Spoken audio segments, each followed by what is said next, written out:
Welcome back to another edition of your favorite sports show, The Coaches Show, right here on SportsNetUSA.net. I'm Avery Jordan, and we'll be joined by my partners, Ryan Osborne and Richie Melgoza, a little bit later. But to recap this weekend, Fullerton College got a chance to get the monkey off their back and get revenge against their rivals in Saddleback College and defeated them 56-35.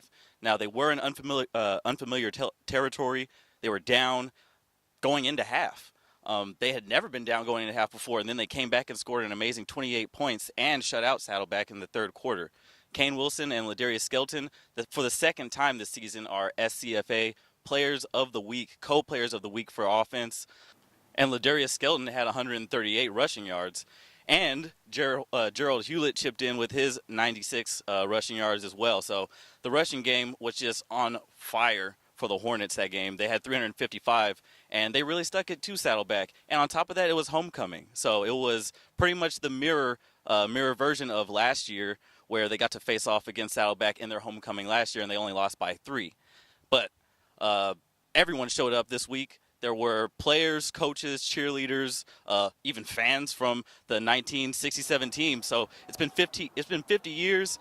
It was great seeing everyone out there. It was great having all the support and, seeing the lineage of the Fullerton College Hornets go back so far. All right, I'm here with sophomore Nina Tamabasa. You're returning to this team. What's it like coming back to Fullerton College for more basketball? It's actually greater. I love the way that we have these new coaches and they're able to work with us. And, last year we did a lot, but I feel like this year we're doing more than a lot.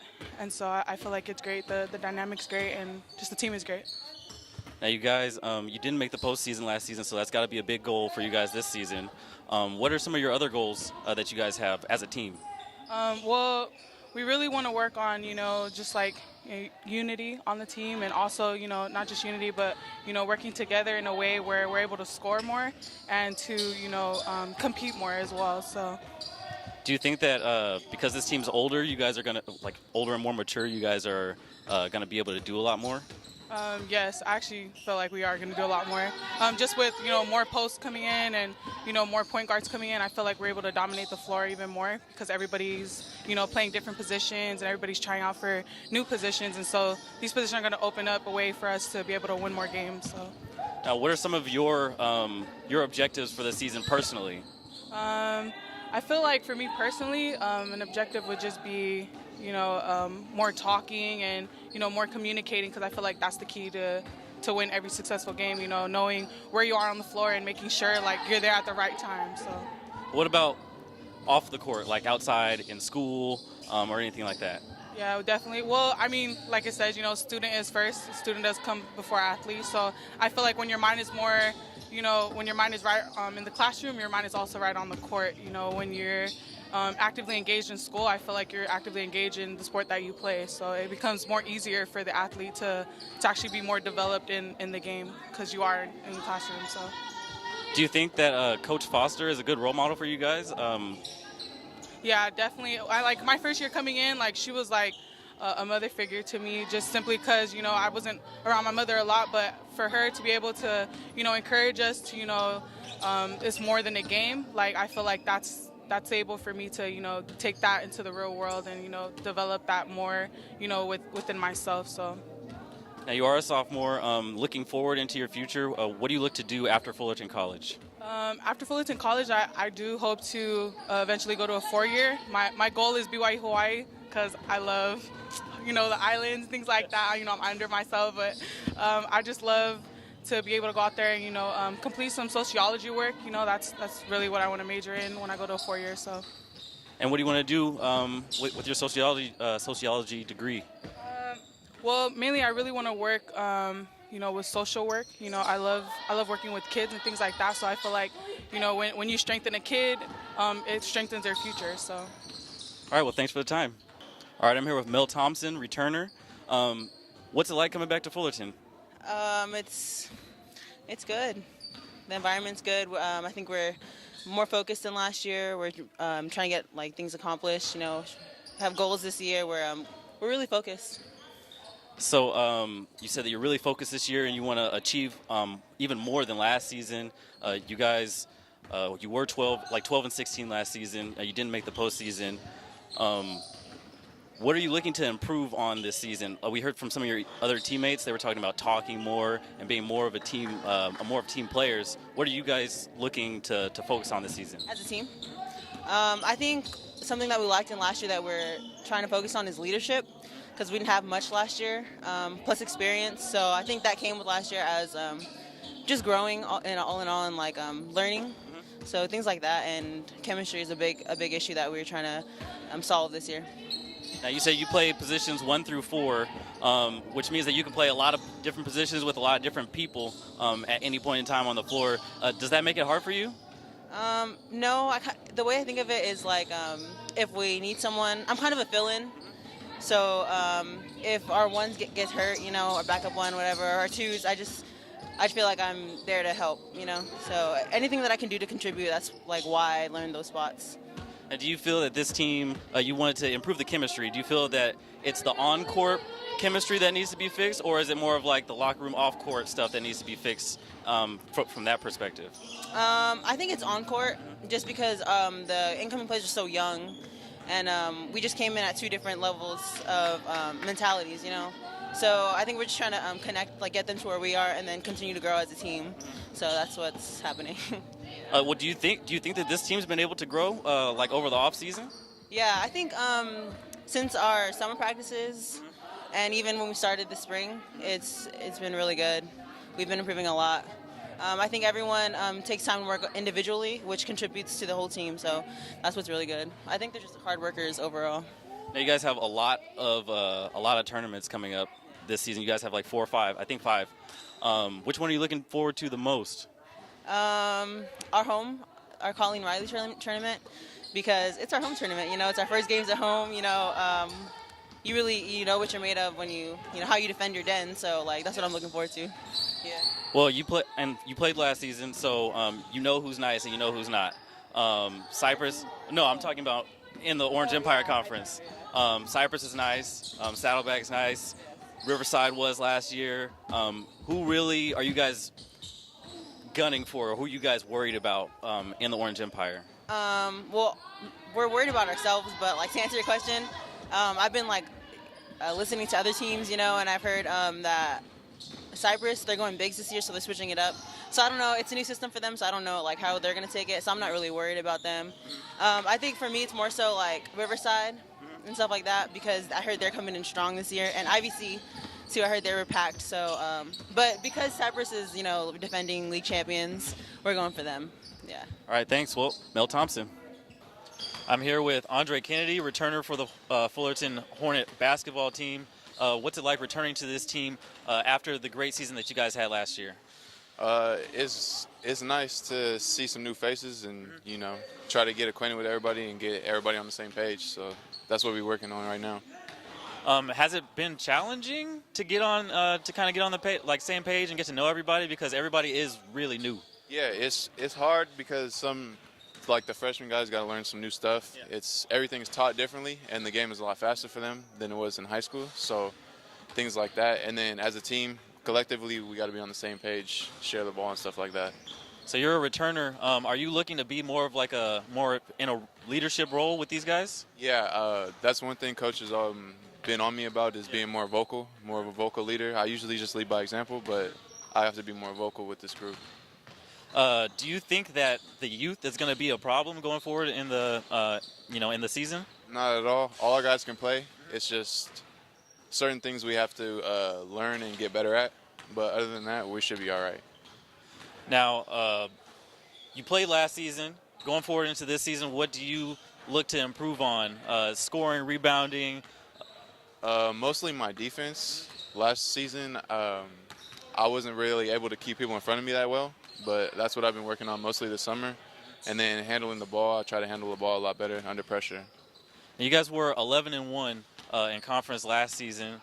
Do you see anyone really giving you any trouble? Because I know you guys did lose to Saddleback. That was out of conference, though. You guys lost to them in in a different tournament. Yeah. Really, we can't take anybody lightly. So every night, every time we play, we have to be ready to play as hard as we can. Because in our league, anybody could be anybody at any given night, depending on how we play. Now, I already asked Coach Webster if he had any tournaments that he would put above, in any of the other tournaments. You guys play four. I asked him which one weighed more on the season. But what's probably going to be your favorite tournament? Do you have like friends playing on a team? Do you have a favorite tournament that you're looking to play I in? don't have any friends or anything like that. My tournament that I'm actually looking forward to the most, though, is going to be San Diego, considering that, like, San Diego beat us in the state championship, so we got to go out there and, like, not let them just have that. You got to get that run back. Yeah, exactly. And you could also see them again in another tournament, too. I believe it's your guys' tournament, Yeah. the Fullerton tournament. You guys could see them again, possibly in the championship round. How bad do you want to see them again? I want to see them as much as we can, pretty much. I want to let them know it's not, you can't just, it's just the way they win, it's tough. So.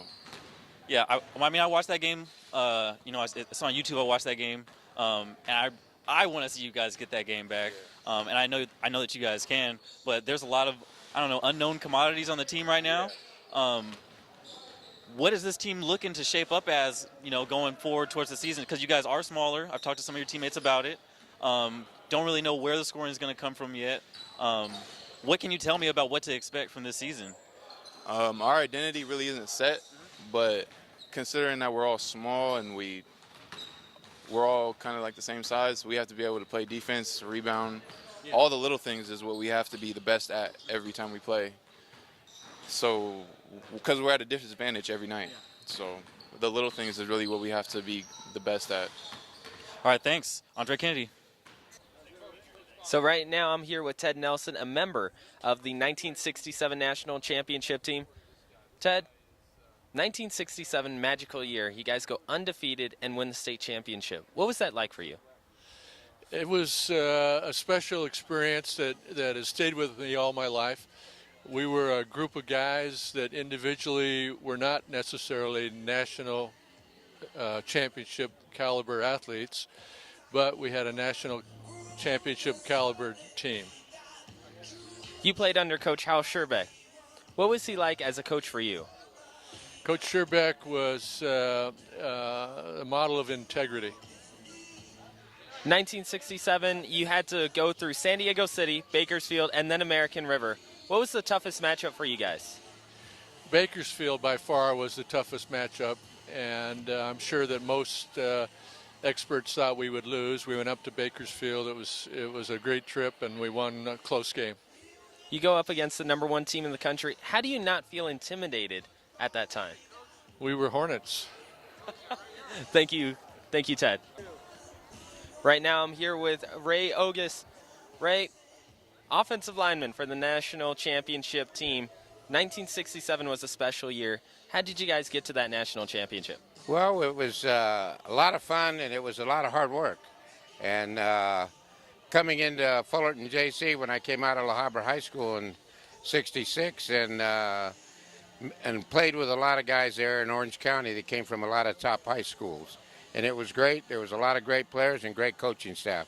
Coach Scherbeck, Coach Fifola, Marv Sampson, Jim Moore, Howard Black. It was just it was a great situation. They ran a really good program. And we all worked hard, and that's what it took to get there. And everybody played well together. It was just a hard-working thing that you got to do on a daily basis.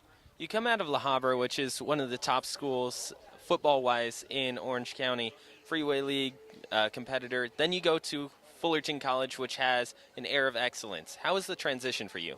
Oh, it was great. Well, see, we weren't at La Habra, we weren't that big as they are right now. But the transition was great, and I had the opportunity to play in the All-Orange County game and played with a lot of the guys, like I said, from a lot of the top high schools there, which was a very great situation. And I was really surprised at the number of individuals, these great players, coming out of these high schools that went to the Fullerton JC. But that was Hal Scherbeck Coach Scherbeck had a great organization there and would draw a lot of these people. My brother played there at Fullerton JC before, coming out of La Habra, and I wanted to follow him because I had been watching their games and everything, and I said, this is great. So it turned out to be a really good situation, and I think the coaches had the program itself had a lot to do with it. It was really tremendous. in the 1967 championship game. You play American River in the brand new Anaheim Stadium. What was the feeling like for you? Tremendous, to play at the Big A, it was great. It was a lot of fun, and just being at that capacity, it was tremendous to do that. It was a big time, and I remember American River was out on the field warming up, and Hal suited up about 100 guys. And we came running out on the field, and they just stopped and looked at us. They couldn't believe how many guys we had coming out. But it was a tremendous feeling to be able to play there at the Big A. It really was. Back in the day, community college games had this big draw. 11,000 people attended that matchup. What was it like to play in front of that big of a crowd? Great. It was really neat. Good following, and it just kept growing and growing, over the years there. And the coaches that built that, and they did a tremendous job in doing that, bringing the type of players that they brought in, and then, the winning progress that we did, and it was a really good situation. After Fullerton College, you would be involved in the NFL. How do you think Fullerton College helped you moving forward? It was great. I was after playing there, I went down to San Diego State and played there for Don Coryell, and the 2 years I played at Fullerton was undefeated. Played at San Diego State for 2 years, undefeated there.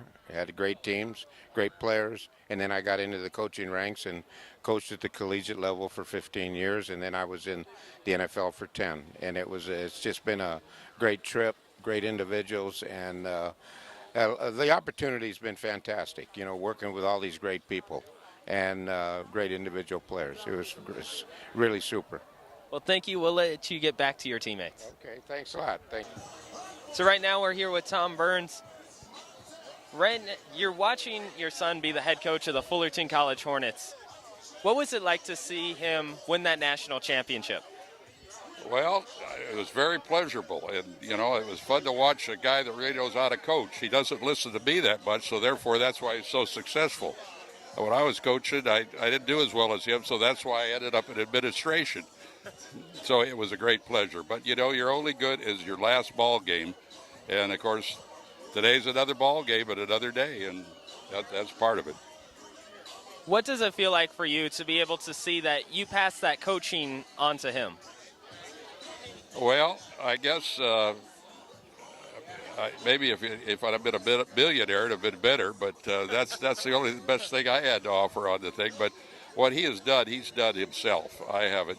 I've tried to be supportive, but I wouldn't pretend to be, the mentor that he's had over the years with a lot of other really outstanding coaches. So I'm just glad to be in the background and be his father. You got to see some Fullerton College teams back in the day that were big and gritty. How do you think that those teams compare to this one? Well, you can't compare players or coaches in a different era. It was just a different game all the way around. But I knew some of the coaches, coached with them, Glenn Thomas, Marv Sampson. They'll probably be here today. And Al Fiola is here today. And it was a different game. And it's moved so fast. The players are bigger and faster and stronger and smarter.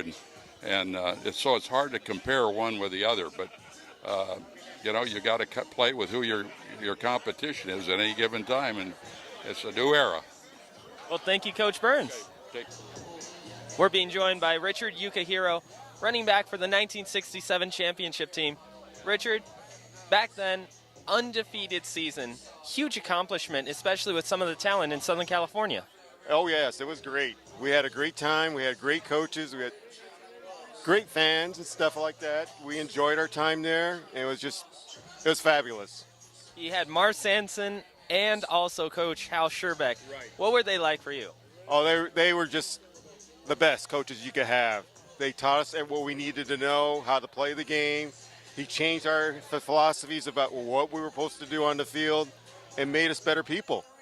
And a lot of us went on to be teachers, coaches. There's a lot of us that just went higher up thanks to him. You talk about being better people. How did they impact your life going forward after Fullerton? He made me feel like I was more of a stronger person. He encouraged me to be better, always be better. go out there and give your best at all the time. And that's just the atmosphere at Fulton. At that time, he never let anybody go. He was always out there encouraging people. If you had problems, you could go to the coach, talk to him. He would listen to you, and he was just your best friend sometimes. That 67 national championship game signified number 40 of 47 in that giant streak. Right. What pressure was on you guys? I don't think we had any pressure. We just wanted to go out there and have fun, play our game, and that's what we did. We played our game. I think the score proved that. We were like 48-0, I think. We just went out there and just did what we were supposed to do. We knew what we had to do. We were taught to do it that way, and that's how we did it. Back in the day, you didn't have an instance where you could hop on social media and scout the other team. You could just dial that up immediately. How did you scout American River going into the championship game? I think we had films back then. We got some of their films. We watched the films, and that was about it. We knew what their players were like, and we looked for them. The defense keyed on those players, and they did a great job on them. We had a great, our defense is great. I think they averaged like 7 points a game, and the offense was like 28 points a game. So we knew we can do it. During the middle of the season, you had Al Amaro and then also Jim Fossil. Right. How did you create chemistry with two different quarterbacks? They created it. We as a group, we all just blended. We were all one. Basically, that's what you can say. We were one. Thank you. Thank you. We're being joined by Mike Bengston of the 1967 championship team for Fullerton. Mike, that season was a magical type year. What was it like for you guys as the players? You don't know how good it is for a number of years, I believe. One thing I know is, for sure, you don't know how good the guy next to you is until he's not next to you anymore. Moving on from Fullerton Junior College, I went to Northern Arizona University. Had a wonderful year. Pat Bird and I went there together. The guys next to me, I so knew were going to follow through. When I got to Northern Arizona, it was different. There were guys from all over the United States. Outrageous records, not as good. couldn't keep up. From there, I went to the University of Hawaii for a year, where I had great success. I ended up putting a trophy in the trophy case as best defensive back while I was there. Really. Quite an honor. Again, up against guys from all of the United States. I never played with anybody better as a cornerback than Mark McMahon. I've told him so a couple times. But true story, the guy just was there. Carl Sweet never let anything get over our heads. It was wonderful. At what point, because sometimes when people win national championships, they say it doesn't hit you until a lot later. At what point did you realize, hey, we just won the national championship? Oh, gosh. It probably took a couple years for it to really sink in. When I would talk to other players, of course, bragging rights. But the reality of what it really, the weight of it, it took a few years, most certainly. And I've got to give it to the coaches, of course. What we learned, Coach Fiola, the simple things, they seem so simple. Watch a man's eyes. As the ball comes closer, you'll see his eyes open. Keep an eye on their hands. It'll tell you the position of the ball. Well, nowadays you have cornerbacks and safeties who more look at what the positioning of the guy is. But you guys, back in the day, you not only had to react, but you had to play the position soundly as well. How do you think Coach Fiola helped you to get to a technically sound position? Well, as the man would approach you, you would want to keep the relationship so that you had control. You would, as he came at you, you would want to take away his outside or take away his inside. And that was one of the big ones. After that, learning to read the keys as the play developed, just watch which way the blocker in front of you went, and then you would know which way the receiver's probably going to go. So many things. 50 years later, it's hard to regurgitate it all. It was good. We'll let you get back to your teammates and enjoy the game. Thank you so much. I'm here with Harry Schmidt, former Fullerton Hornets football player, previous offensive tackle for a couple years. So, Harry, what's it like coming out here after all these years, seeing all these guys you used to hang out with? It's great. I came and saw the 67 team play a lot of times. I would be on the field. Hal Scherbeck, the coach, would let me come down on the field, Anaheim Stadium, whatever, and get me down there, made sure I talked to the team a couple of times, and it's really great. Some of these guys, Jim Fossil and I go back a long time. We've been friends for a long time, done a lot of things together and stuff. So, Carl and all these guys. So. Yeah, we know how Sherbert was really a great guy, a great coach, and not even that, like a great life mentor. He was like a father to a lot of these guys and really helped them push through the college years, get through football, as well as continue their education. Yes, I had some troubles for a while in what I was doing, and I went to him, and he sat down for about 45 minutes and talked to me. Took time out of his own schedule. I had already been gone, and he talked to me and set me straight, and I went out, and everything went fine. Became a teacher and did all the things I've done, and he was a wonderful influence on me. Yeah, he did that to a lot of guys. So you were previously an offensive tackle, and I imagine you still watch football to this day. Most people can't give up the sport. Do you think it has changed a lot from when you played? Oh, yeah. I coached for 50 years. I just retired from coaching.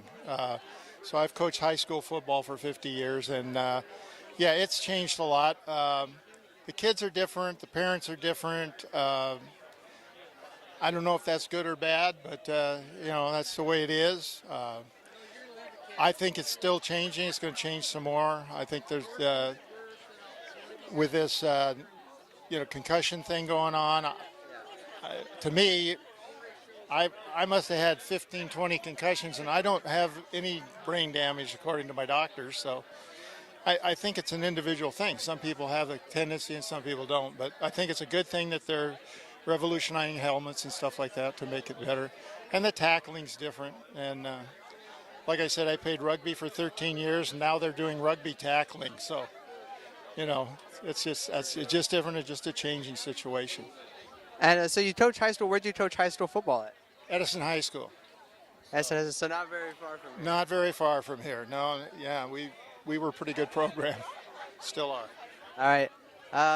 So what do you see coming out here watching these JC games? I don't know how many you come to, but do you think like overall we were talking about how much the game has changed and it's always going to keep changing.